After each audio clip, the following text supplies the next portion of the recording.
Hello everybody, my name is Auriga and I'm playing some Battlefield 3 on the PC. And man, have I been away from Battlefield 3 for a long time. But actually, to be honest, I'm not really that amused by playing Battlefield 3 anymore. I mean, the game's been out for a year, you've done pretty much everything you can do in the game, and to be frank, I don't really think that endgame changed or spiced it up.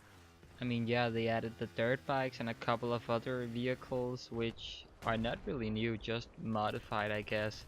Then they gave us the four maps we all know by now: Nabantan Flats, Cebulin Pipeline, Operation Riverside, and Kiesa Railroad. And probably a few dog tags. I mean, who even cares, right?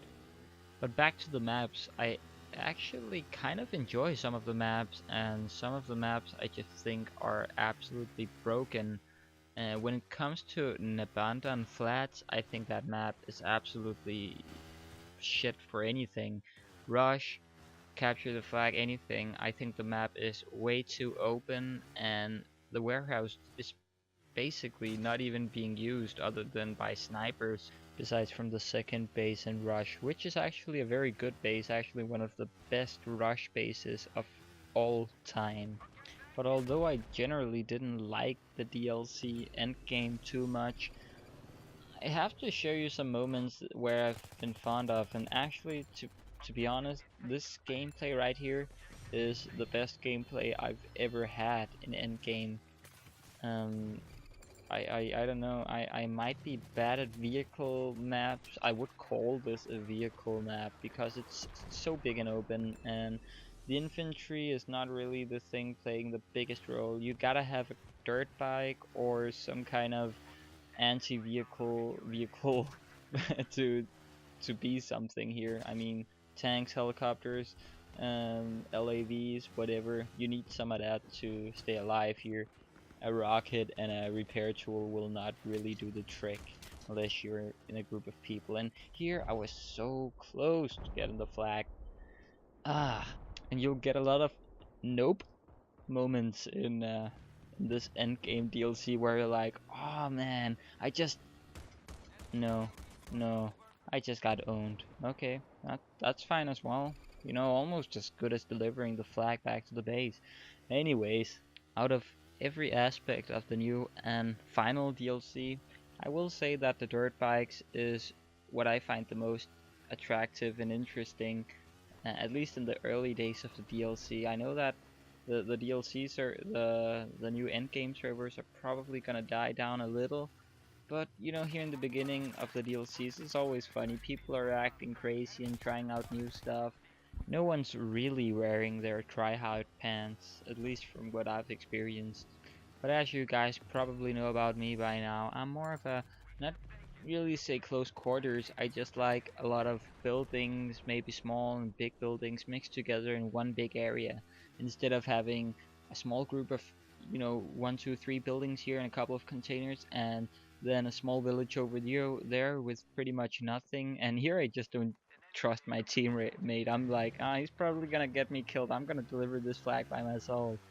But you know, these maps, it's just so spread out. You'll see, you know, a couple of sheds and a pile of and some pile of logs, and over there you'll see a gas station, and you know, it's just not like the Aftermath DLC or the Close Quarters DLCs, which I have found to be the best DLCs, at least in my opinion, because when you have more buildings and more cover, it's just more appealing to me. Instead of having to hide behind fucking hills all the time, here I just can't find out to deliver how to deliver the flag. I don't know if it's some bug or something, but I was just running around here for a long time trying to capture the flag, and finally it just let me do it.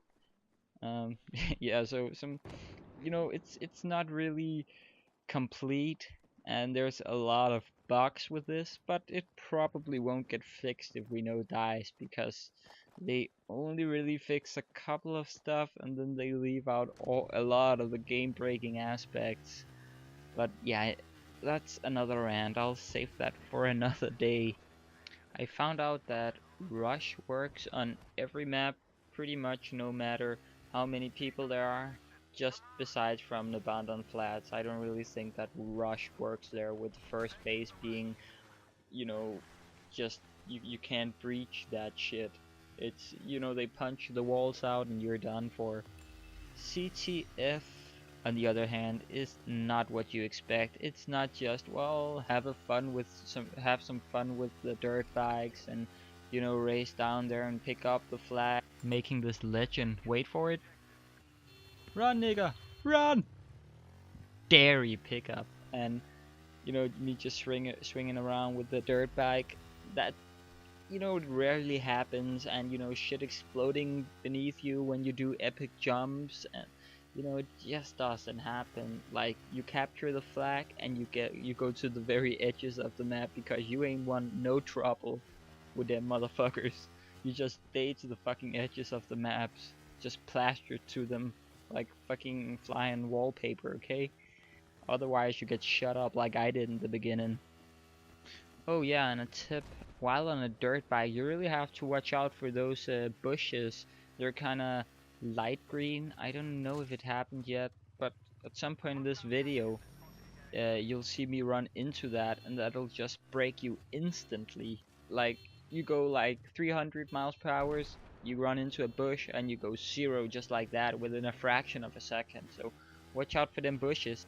But I remember DICE hyping up the maneuverability and the handling of these dirt bikes a lot before the endgame was released, and I actually gotta give it to them. It's a pretty authentic experience. I've ridden dirt bikes myself, and well, it's not like I'm doing wheelies for 1 consecutive minute, but it feels pretty realistic. I mean, I'm not touching a dirt bike handle. I'm playing with a keyboard and a mouse, but it still feels pretty good. I like the sound it has with the when it changes gears or whatever. But here I just fail. I absolutely fail. I'm like, nah, I'm gonna get the hell out of here, and then just wait for a teammate to spawn in on me so I can drop him off. But a lot of this dirt bike riding is just not rewarding. I mean, it's so difficult sometimes, especially on abandoned flags or flats. You'll just have like 30 mines on the enemy base, and you will have absolutely no way of using the dirt bike to get in there. Also, you'll discover around, just at least 10 engineers running around with javelins like you see here, and you don't get a beep beep beep beep beep like you're being locked on when you're on these dirt bikes. They're not so technological and sciencey, so you just have to trust your guts and get off when you gotta get off. One thing you absolutely have to take into consideration is that it is very fragile. I mean, this can take damage from all kind of vehicles, every kind of rocket. It can be locked on. You can even damage it with your primary and secondary. So yeah, you have to take that into consideration. It's gained the speed over the quad bike, and there you see it. Ah, that bush. I mean, those bushes, you gotta goddamn stay away from them because they'll get you killed, man. But they gain a lot of speed, but they lose a lot of health, and they're not that buff. I mean, they go out like that.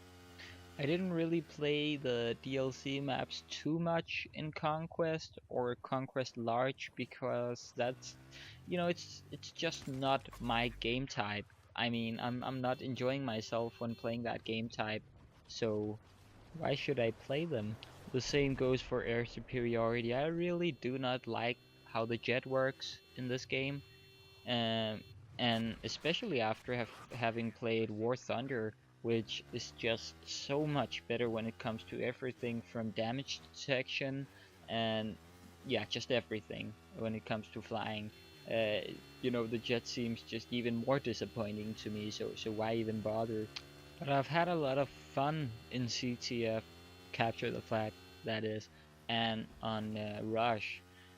I haven't really been doing as well as I do in more close maps, but I've been having fun nonetheless. And that is what I would define this DLC for. This is maps you play to have fun and to just do random sick shit with the dirt bikes, maybe the other vehicles, but I wouldn't really define any of these maps to really be good. Like Metro is a good map if you're not playing 64 Conquest on it, and Grand Bazaar is an absolutely brilliant map in any game mode and get some Mr. Sniper. The only thing I can say is that the maps best for CTF, in my opinion, is Keosar Railroads, as you saw me play a lot before on the dirt bike, and then this map, which is Sabalan Pipelines. Oh yeah, and for you loyal guys who stayed, here's a little tip. Put your map bag or your ammo bag on the back of the bike, because then you'll replenish. I mean, that's not a bad thing, right? You'll take damage and you'll probably have used some C4, so just go ahead and do that. Rush works for every game mode but an Abandoned Flags, but if you actually manage to get through the first set of MCOMs on Abandoned Flats, you will have some of the most awesome gameplays you can ever get in Rush, because the second and the third base are epic, basically. Oh yeah, basically Endgame gave us the dirt bikes, so let's enjoy them and have some fun, squeeze the last bit of fun out of this game before Battlefield 4 will be released. I've already started hearing rumors about Battlefield 4, so there's definitely something to be excited about. I hope you enjoyed this video. My name is Auriga. See ya. Oh yeah, and for shits and giggles, I just discovered some old footage I have lying around, which will be used as bonus footage in my future videos. And here is some of me. I think it's over half a year old or something like that, of me playing Days Mod after having only played it for a couple of days. Okay, so what happened was really goofy. So we met this guy and he claimed to be Jesus Christ, and he said that he could do whatever the fuck he wanted to. So he started contorting his body in all sort of weird ways, and he was just a crazy guy. What is this? He's giving us something, I guess. Okay, come on. It. Pray for God. Pray for God, yeah. Oh my god. Oh my god. That's horrible. Oh, I'm getting 2 frames again.